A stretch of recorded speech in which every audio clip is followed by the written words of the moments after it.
The Credit Show podcast with Harry Jacobs starts now. Been here on a long time, coming up on 13 years at this point. And what comes with that is folks that have followed the show over the years, which I always appreciate. You know, it's nice to have folks that, you know, find some comfort in getting information or in being able to hear someone that sounds familiar talk about issues that are important to them. I get that. I'm a talk radio person myself and have been for a long time. We get a lot of calls from folks that talk about fixing their own credit. You know, I can fix my own, I could do this myself, but I want to hire you to do it. Well, I understand this and I know that because they read something about how simple it is to fix things on Google. I've got a guy that calls once in a while and will send stuff along frequently. He is in the auto business. Maybe he's listening to this right now. I'm not going to mention his name. He knows who he is. He knows very well who he is. But he sends stuff a lot that he sees. He was sending things a while ago. He found a guy on TikTok that was telling you how to write letters and what to do to fix things, how to get your arms around credit. And listen, with all due respect, this guy looked like he was a click away from being a gangbanger. Looks like he's on a steady diet of weed and flaming hot Cheetos and drinking orange Fanta. That's what this guy looked like. And he's sitting there in a room. By the way, if you're putting how-to videos out, just a tip. I'm no expert. But if you're doing that, make sure the room you're in doesn't look like a pig pen. Make sure the room that you're in doesn't look like the kind of room where your mom could knock on the door at any minute and say, Timmy, how many times do I have to tell you to clean this room? That's what this looked like. Now, listen, I get that people are hungry and we're thirsty for information. I get it.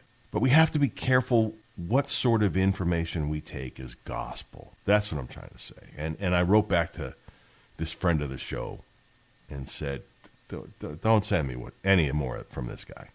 If you find something good, send it to me. I always want to see what others are saying and doing. And listen, maybe someone's on to something different. But don't send me the video of the guy that looks like he's, you know, got a bong just out of the camera, eating his flaming hot Cheetos. And what did I say he was drinking? Orange Fanta? You know, it's one of those things that, you know, there's a science to it. And things change because the bureaus change the way that they investigate and do things, right? It's not always consistent. It's not like it was 2 years ago. There are things we can do differently now that we weren't doing 2 years ago. One of the things in this video on TikTok, this kid was talking about getting credit card accounts that were charged off, you know, removed because the credit bureaus have to remove them from your credit. Well, you can't expect that to happen. That's not the way that works. There's an obligation that the creditors, what they're called under the Fair Credit Reporting Act in the law, that they're called furnishers of information. There's a reasonable expectation that they will report these accounts for 7 years from the date of activity, the last activity that led to the delinquency. That's what the law states.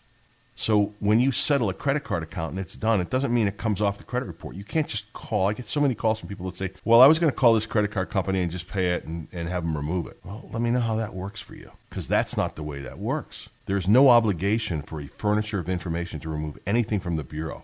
It's not the way that works at all. When you look at what the credit bureaus get in terms of information on a monthly basis and what they have to do, it's frightening. Everything is automated. Even the way that they open the mail is automated.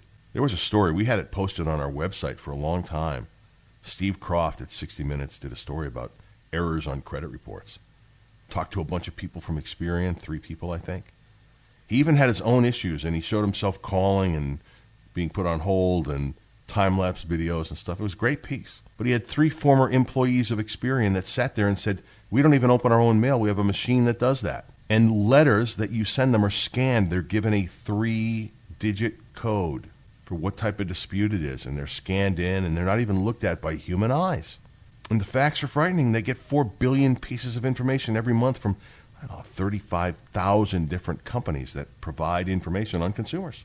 The margin of error on these credit reports is high. And listen, you know, you can be shocked if you want to be shocked when you look at your credit report and see an error. But when you think about what's involved in that process, I wouldn't be. I'm never shocked when I see something, when I see an error. I say, let's correct it or let's sue them. In general, it's an easy process if something is actually factually inaccurate, as the lawyers would say. You've been listening to the Credit Show podcast with Harry Jacobs. If you need assistance with your credit, text CREDIT to 702-778-2000.